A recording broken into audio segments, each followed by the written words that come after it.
At Forrester Creations, Ridge Forrester had finally found what he believed to be peace.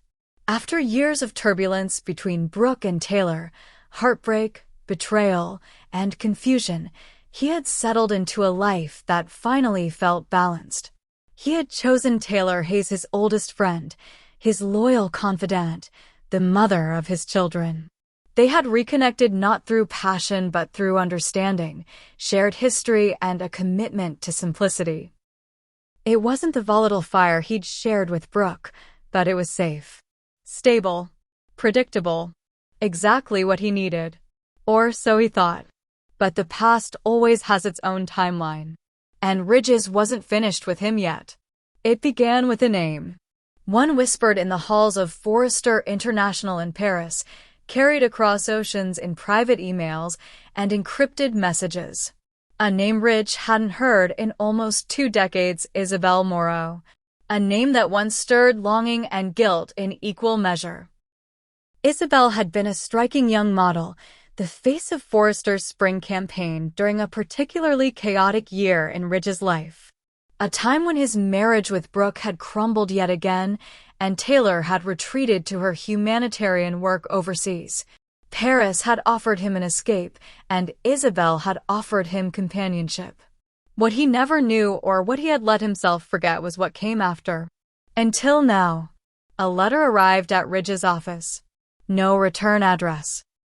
Just a handwritten note in French. Il temps tu il sach la vérité. Il agrandi. Et-il arrive. Translation: it's time he knows the truth. He's grown. And he's coming. At first Ridge thought it was a prank. A bad joke. But deep down, he already knew. Days later, a new intern arrived at Forrester Creations' Los Angeles headquarters. His name, Luc Moreau. 17. Brilliant. Trilingual. Sharp cheekbones, darker hair than Ridge's, but the same piercing eyes. The same confidence. The same arrogance. No one questioned his presence. He came highly recommended from the Paris office, where he dazzled with his instincts for design and marketing. Ridge met him in person and instantly felt something he couldn't explain. Recognition. Tension. A flash of something unspoken. And then Luc looked at him and said, "It's good to finally meet you, Father." The world tilted. Ridge closed his office door, locking it behind him. "What did you say?" Luc smiled calmly. "You heard me. Isabel never told you. But I've known my whole life. And now I'm here." Ridge sat in silence, the room spinning. "Why now?" Luc shrugged. "Because I've waited long enough. And I think it's time I claim what's mine." The confession detonated inside Ridge's carefully constructed world. Taylor had no idea. Brooke had no clue.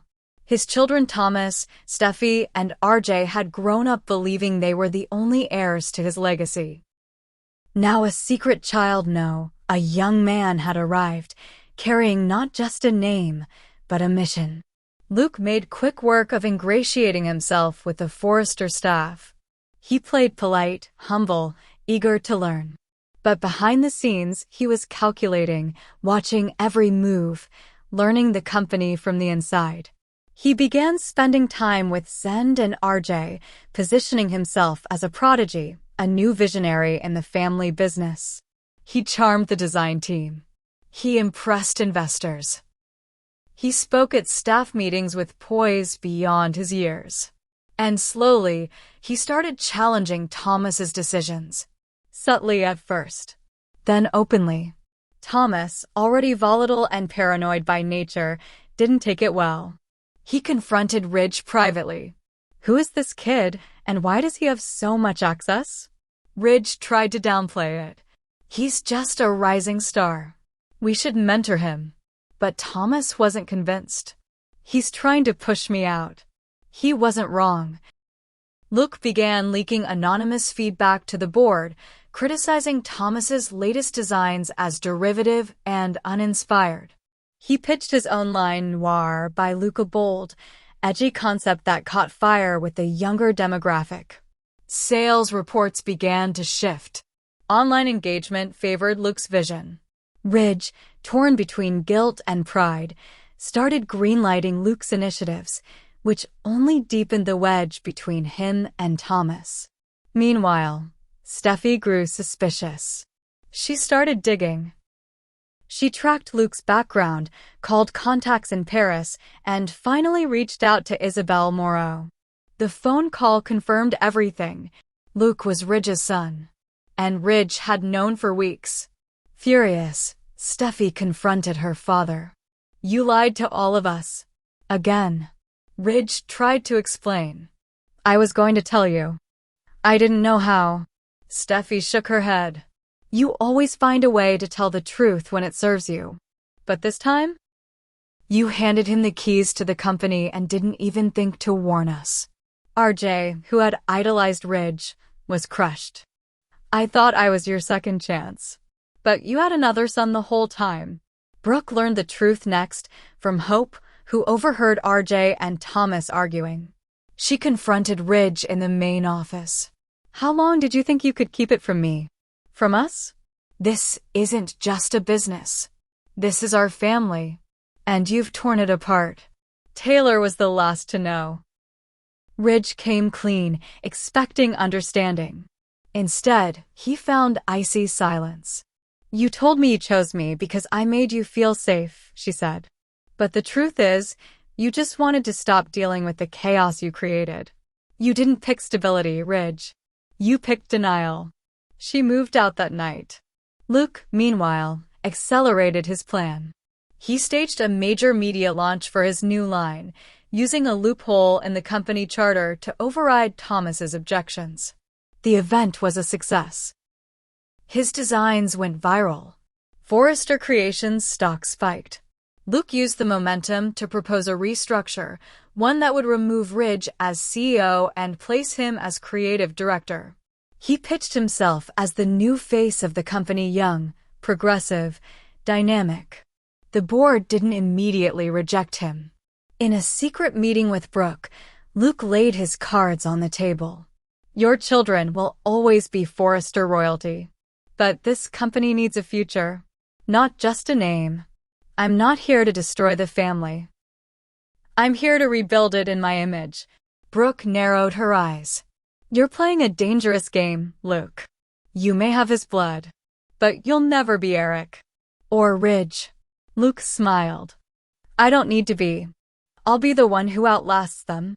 The war was no longer private. It was now Forrester versus Forrester. The past versus the future. Loyalty versus blood. Thomas threatened to resign. RJ went dark, ignoring calls. Hope tried to mediate but was pushed away. Even Eric, still recovering from his health scare, watched from the sidelines in stunned disbelief as his legacy fractured from within. And Ridge? He stood in the middle of the storm he had created, a man who had tried to bury his mistakes, only to find them resurrected and weaponized by his own flesh and blood.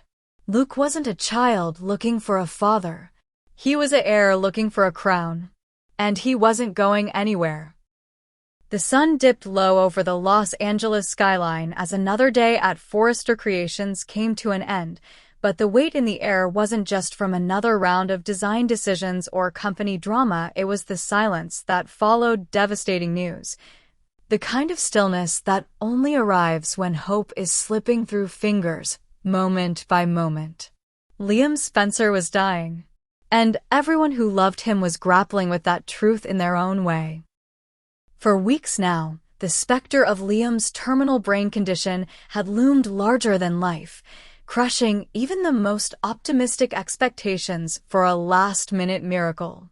Despite consultations with the best neurologists, experimental therapies, and endless tests, there was still no breakthrough.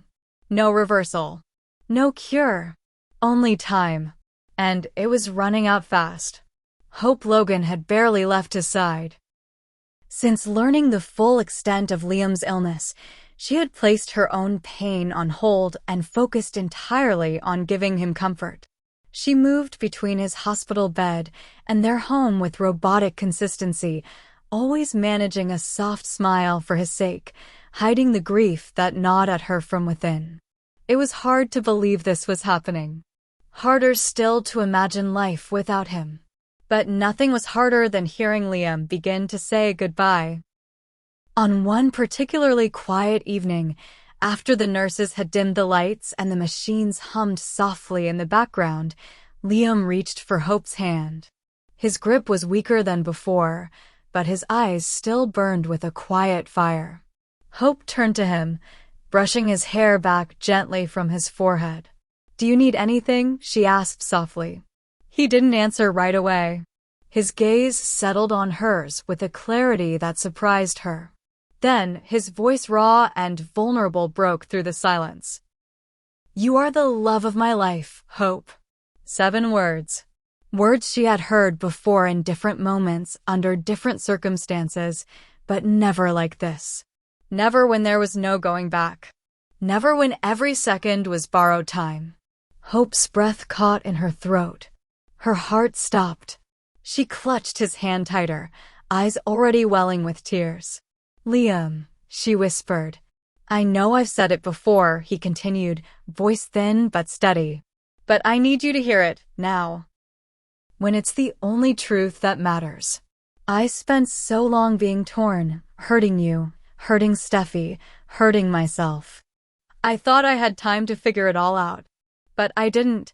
And I wasted so much of it." Hope tried to stay composed, but her chin trembled. "You were never a waste. We had real love. We built something together.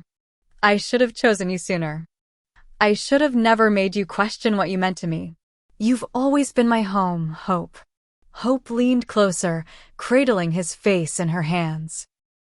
Her tears dropped onto his cheeks, but he didn't flinch. He welcomed the emotion, the closeness. "I love you," she said. "I never stopped." Liam gave her a faint smile. "Will you stay with me?" "Just a little longer."